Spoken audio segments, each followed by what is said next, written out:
Olá, estamos aqui para mais uma preleção do Centro Espírita Allan Kardec de Campinas. Hoje nós vamos falar do capítulo 5, vamos iniciar esse capítulo. O capítulo 5 é Bem-aventurados os aflitos. Neste capítulo nós começamos a compreender as bem-aventuranças de Jesus, as bem-aventuranças que ele proferiu no Sermão da Montanha, o Sermão do Monte, o texto mais importante do Novo Testamento. Aqui nessas bem-aventuranças estão expressos os principais conceitos do cristianismo e contém, sem sombra de dúvida, o principal núcleo da mensagem do Mestre Jesus. Representam os pilares elementares da nossa fé e estão descritos de modo impressionante, com uma clareza cristalina, os passos que o homem deve seguir para chegar à sua perfeição. Antes, porém, de começarmos a falar sobre este capítulo do Evangelho, vamos fazer a nossa prece para nos conectarmos com os espíritos elevados, para que possamos compreender melhor a mensagem. Senhor, Pai do Universo, de infinita misericórdia e bondade, Mestre Jesus, nosso irmão maior, bons amigos espirituais que nos inspiram e nos protegem. Aqui nos apresentamos, Senhor, para compreensão de mais uma passagem do seu Evangelho. Que possamos, Senhor, estar com os nossos corações conectados, a nossa mente aberta e o nosso espírito de aprendizado, para que possamos apreender e mais, internalizar, colocando em prática tudo aquilo que o Senhor nos ensinou. Graças a Deus. Este capítulo 5, pessoal, é o mais longo do Evangelho segundo o Espiritismo. Ele tem 31 itens e são 13 mensagens psicografadas dos grandes espíritos, não é? Então, para vocês verem a importância do tema. Hoje nós vamos ver os itens 1 a 11 e nas próximas 3 semanas nós veremos os demais itens, não é? Vamos começar compreendendo a frase que Jesus falou: bem-aventurados os aflitos, felizes os que sofrem. Como assim, né? Vamos entender também por que uns sofrem mais do que os outros e pior, porque algumas pessoas maldosas parecem estar sempre mais felizes, só recebendo coisas boas, enquanto as outras pessoas bondosas passam a vida inteira sofrendo. Como explicar essas anomalias que parecem desmentir, não é, gente, a justiça de Deus? Então, nós vamos ver que ao longo da história do ser humano sobre a Terra, as dores têm sido constantes. E quem já passou por um sofrimento muito grande, daquele assim bem difícil mesmo, né? Como por exemplo a desencarnação de um ente querido, né? A morte do corpo físico do ente querido, a perda de bens em um flagelo, a falência financeira, uma doença severa ou coisa do tipo, que por mais que a gente tenha fé, pode ter lá no fundo, pode vir nesse instante, né, de dor, de grande sofrimento, pode vir uma duvidazinha assim, né? Será que Deus existe mesmo? Onde está Deus neste momento do meu sofrimento que não vem me ajudar? Essa também é a justificativa dos ateus, né, para sua falta de crença. Então nós podemos perguntar: por que uns sofrem mais que os outros? Por que uns nascem e vivem a vida toda na miséria, enquanto outros nascem em berço de ouro, herdam fortunas, não fazem nada, passam toda a vida na riqueza, não é? Sem terem feito nada para justificar isso, essa posição? Por que para uns nada dá certo, enquanto para outros tudo dá certo? Como compreender os homens virtuosos que não conseguem sair de uma posição ruim, enquanto outros, né, que convivem ao lado de outros homens maus que prosperam sempre. Pior, como entender que um bebê já nasça com uma doença, passa por um sofrimento, ou uma criança acaba perdendo a vida em tenra idade?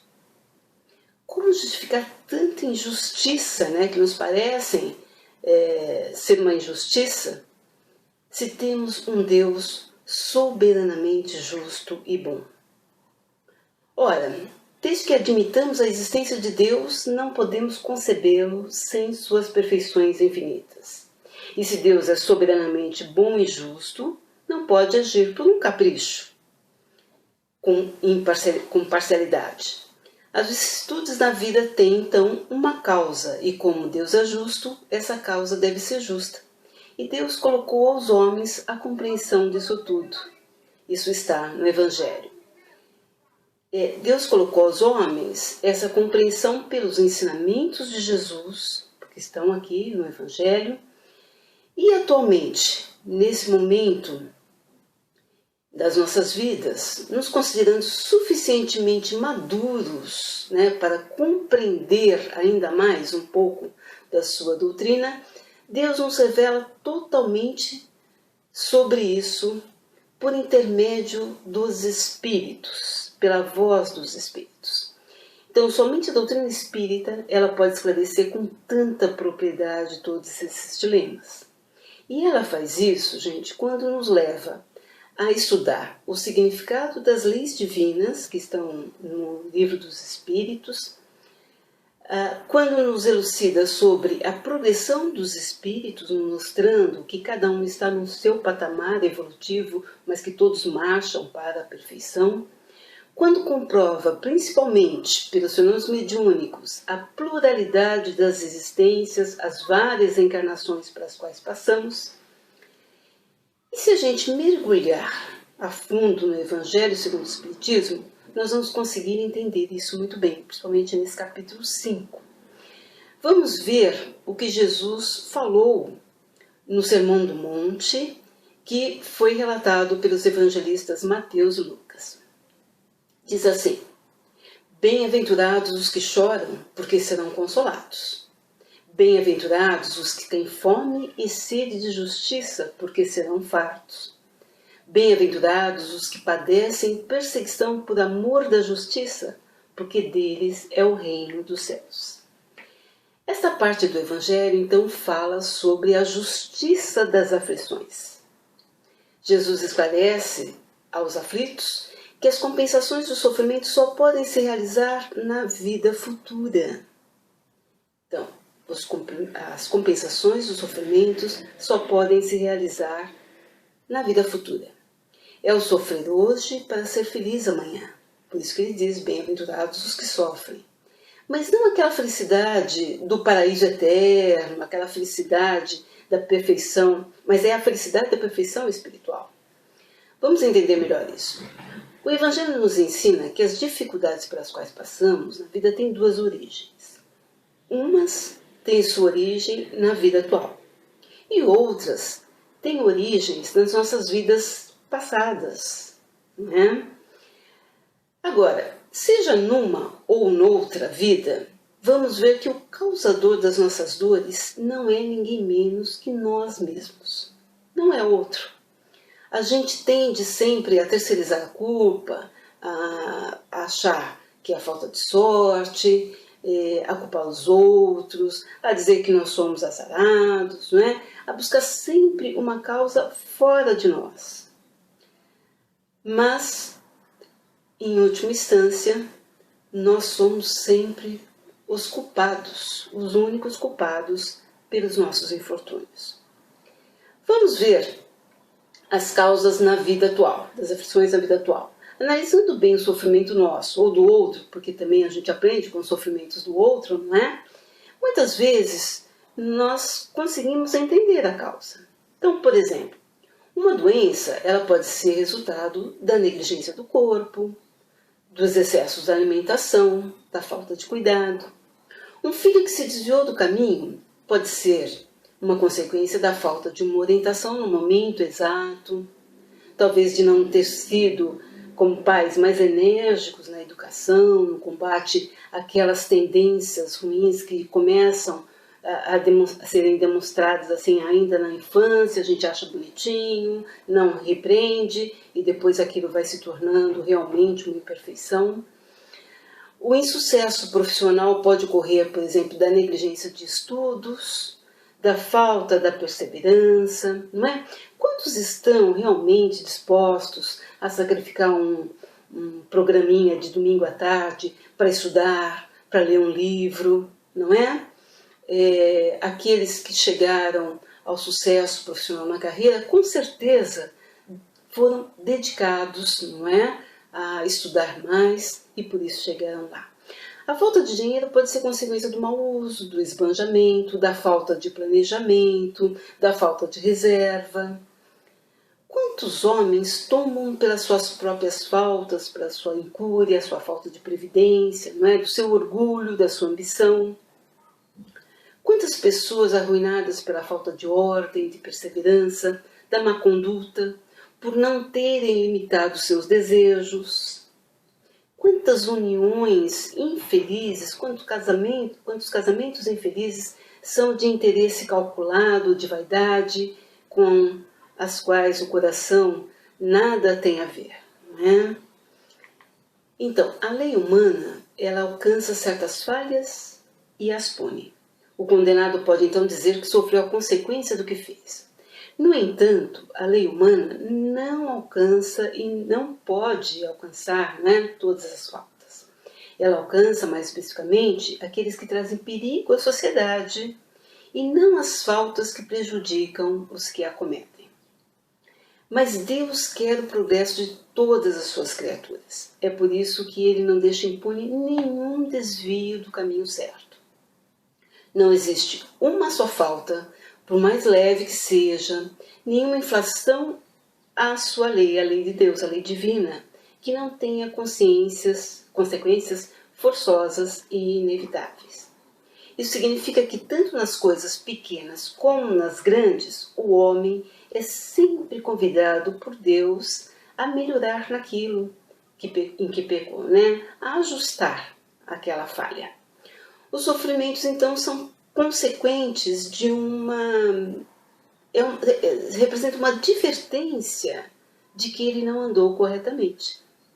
Dão-lhe a experiência e o fazem sentir a diferença do bem e do mal, e a necessidade de melhorar para evitar no futuro o que foi uma fonte de desgostos. Então, é essa oportunidade que Deus nos dá a todos. Sem isso, nós não teríamos nenhum motivo para nos corrigir. Confiantes na impunidade, nós retardaríamos a nossa evolução e, consequentemente, a nossa felicidade futura. Então, Deus nos ajuda nisso. E isso também nos alivia quando vemos uma injustiça na Terra. Os erros podem passar imunes aos olhos dos homens, mas nunca imunes aos olhos de Deus. Então, quando a gente ouve uma notícia, fica sabendo alguma coisa, fala, puxa vida, que injustiça!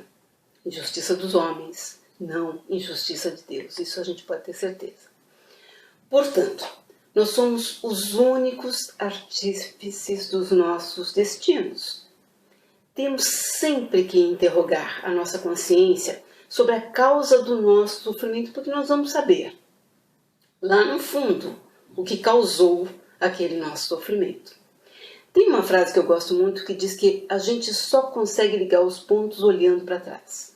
Sabe? Só olhando para trás que a gente faz as ligações, não é? E tira as conclusões. Temos que refletir muito.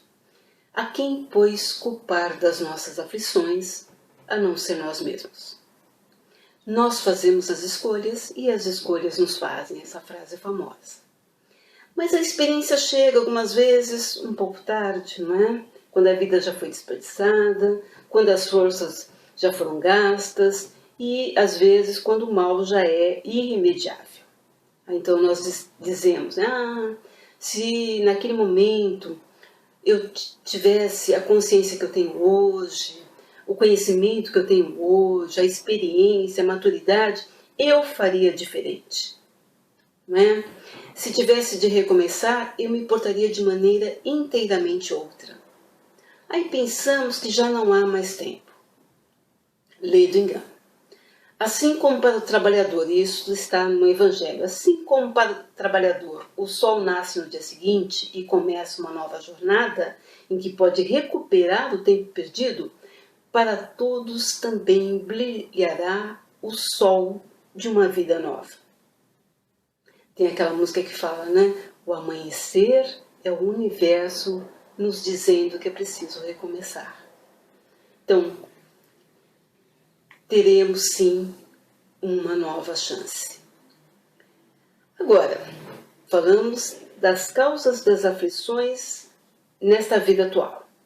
A importância de refletirmos, de revermos as nossas ações, de puxar pelo fio da meada onde começou, onde tudo começou, fazer a ligação dos pontos, por que se consecutiu nisso e tirarmos todo um aprendizado.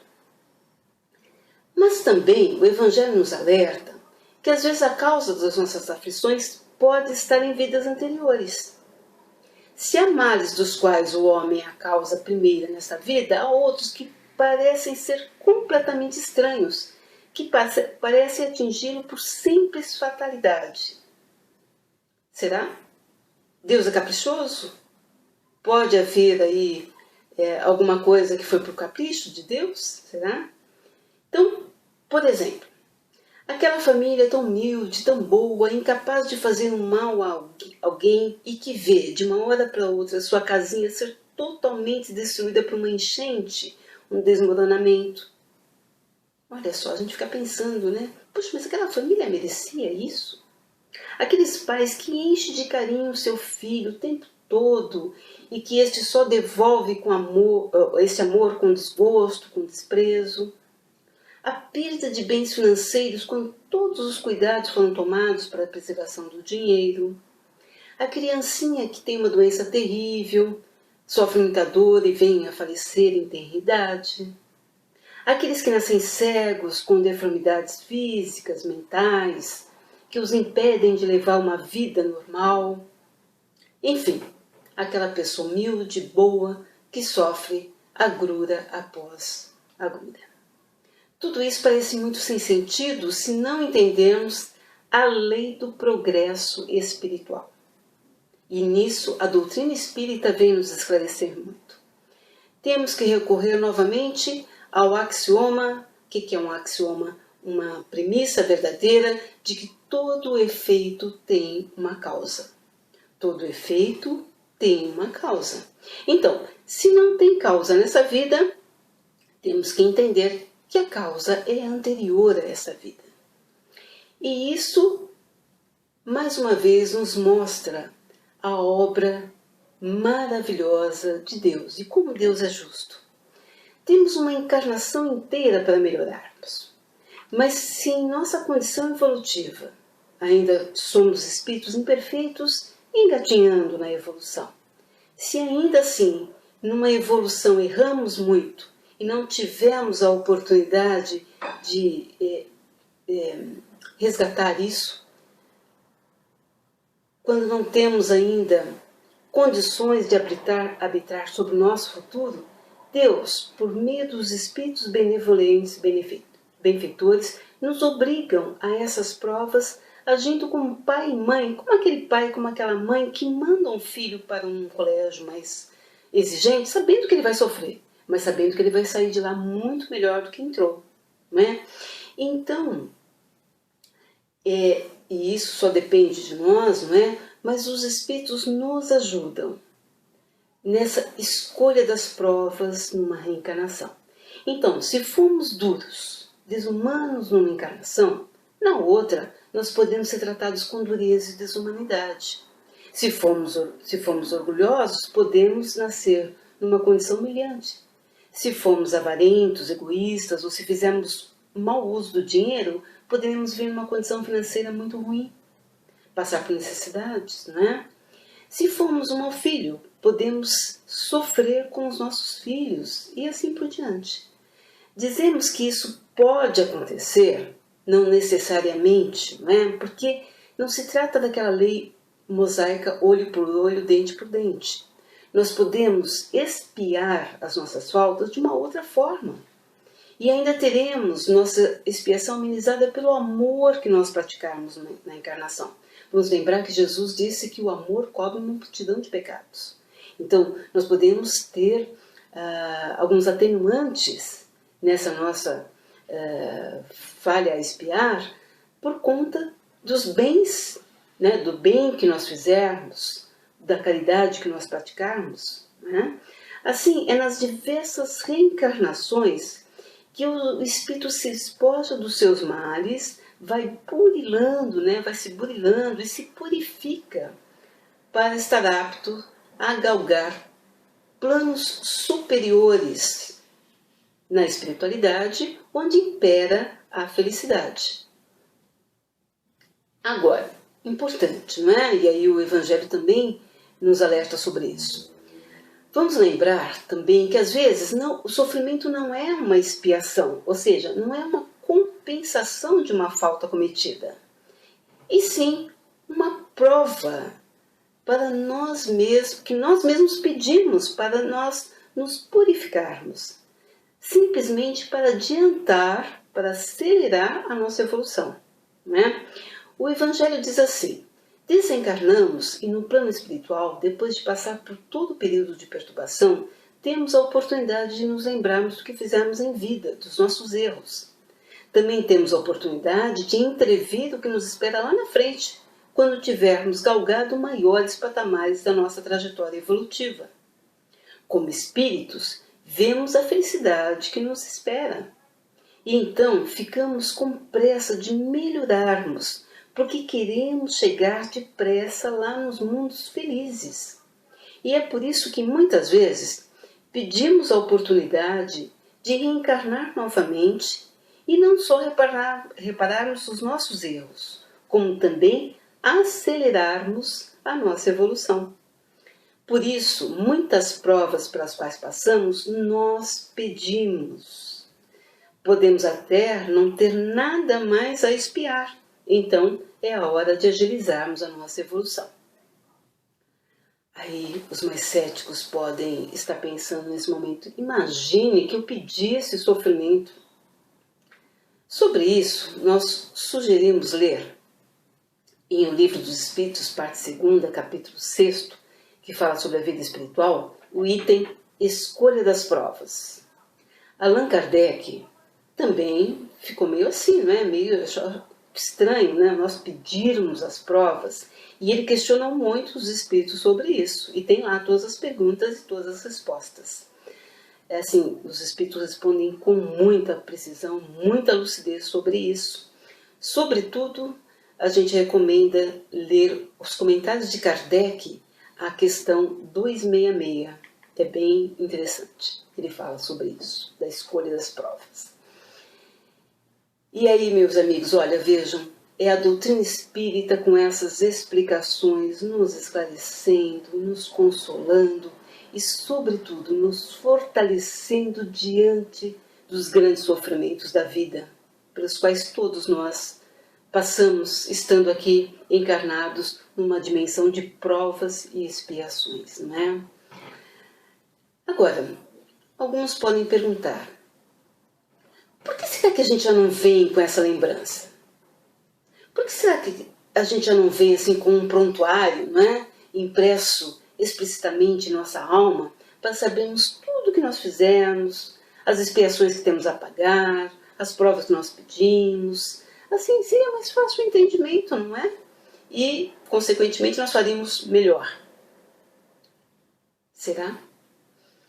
Vamos ver o que fala o Evangelho no item 11 desse capítulo, que versa sobre isso. Diz assim: havendo Deus entendido de lançar um véu sobre o passado, é que há nisso vantagem. Com efeito, a lembrança traria gravíssimos inconvenientes.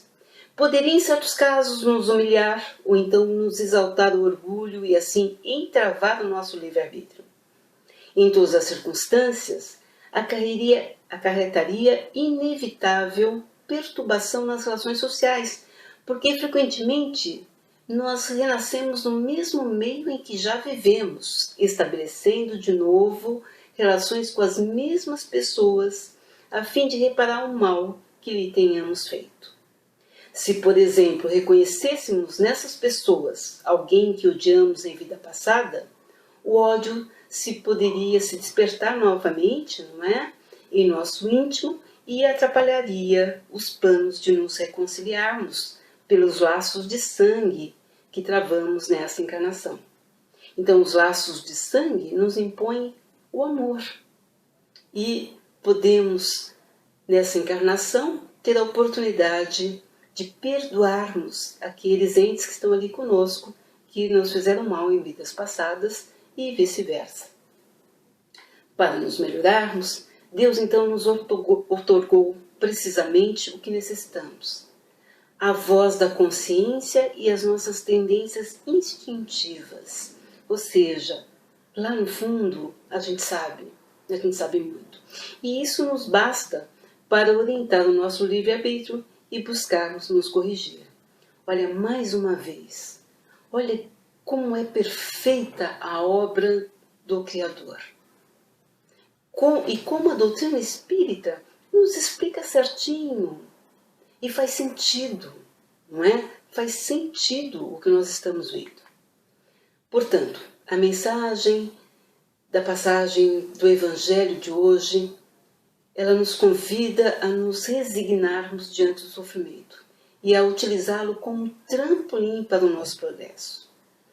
E vamos concluir com um trecho do capítulo 13 do livro Depois da Morte, de Leon Denis. Esse autor nos diz o seguinte: o universo é uma arena onde a alma luta pela sua elevação. Ela obtém pelos seus trabalhos, pelos seus sacrifícios, pelos seus sofrimentos. O sofrimento, seja físico ou moral, é um dos elementos necessários da evolução, um poderoso meio de desenvolvimento e de progresso. Ele nos ensina a nos conhecermos melhor, a dominar nossas paixões e a amar melhor os outros. O sofrimento nos obriga a estudar para combater e vencer as causas que o fazem nascer. A dor é a purificação suprema, a escola onde se aprende a paciência, a resignação, todos os deveres austeros. É a fornalha onde se funde o egoísmo, onde se dissolve o orgulho. Às vezes, nas horas sombrias, a alma submetida a provas revolta, renega Deus e sua justiça. Depois, quando passa a tormenta e que ela examina, vê que esse mal aparente era um bem, reconhece que a dor a tornou uma pessoa melhor, mais acessível à piedade, mais caritativa com os infelizes. Todos os males da vida concorrem para o nosso aperfeiçoamento. Pela humilhação, pelas enfermidades, pelos reveses, lentamente, o melhor se separa do pior. É por isso que nesse mundo há mais sofrimento que alegria. A prova tempera os caracteres, afina os sentimentos, doma as almas fogosas ou altivas. Não maldigamos a dor, só ela nos arranca da indiferença, da volúpia. E ele conclui esse trecho dizendo: esculpe nossa alma, dá-lhe sua forma mais pura, sua beleza mais pura. Olha que mensagem esclarecedora de Leon Denis, né? E para ilustrar essas últimas palavras do autor, em que ele fala sobre esculpir nossa alma com a beleza mais pura, vamos buscar um exemplo na sabedoria oriental. Na cultura japonesa, talvez você já tenha ouvido falar, o kintsugi, uma arte que vem lá do século XVI, de reparar peças de cerâmica que se quebram, né? De repará-las com ouro, destacando as suas fissuras ao invés de escondê-las. A gente, quando quebra um vaso, por exemplo, a gente cola direitinho de maneira a não parecer que foi quebrado, não ficar nenhuma fissura à mostra, não é? A gente tem esse cuidado. E na cultura oriental, eles fazem o contrário, não é? eles juntam e colocam, pintam, né, a fissura com ouro para deixar a mostra que aquilo lá foi quebrado e que tem aquela fissura. Olha só. Então, mais do que uma técnica artística, isso aí encerra uma filosofia que fala que as nossas cicatrizes não devem ser escondidas. Muito pelo contrário, devem ser expostas com ouro, porque mostra que nós sobrevivemos e saímos das provas bem melhores, bem mais valiosos do que éramos. Olha, que coisa interessante, não é? Então, fica aí esta mensagem para refletirmos sobre as aflições, os sofrimentos da vida. Esse capítulo, então, continua nas próximas semanas. Vamos aproveitar que estamos aqui imbuídos nas palavras do Evangelho de Jesus para uma prece. Mestre, a Ti agradecemos muito, receba nossa gratidão imensa por tantos ensinamentos, por tantos esclarecimentos, por Senhor nos consolar com tudo isso, os nossos sofrimentos. Queremos, Senhor, diante de uma prova difícil, ter essa lucidez que o Seu Evangelho nos traz. Queremos ter essa lucidez para nos resignarmos, não acomodarmos, fazer tudo que estiver ao nosso alcance para sair daquela prova de uma maneira correta, mas, sobretudo, de extrairmos o aprendizado necessário e, com isso, evoluirmos mais um pouquinho. Mestre amado, rogamos a Sua presença conosco nesse momento de sofrimento e em todos os momentos da nossa vida. Graças a Deus. Agradecemos pela atenção.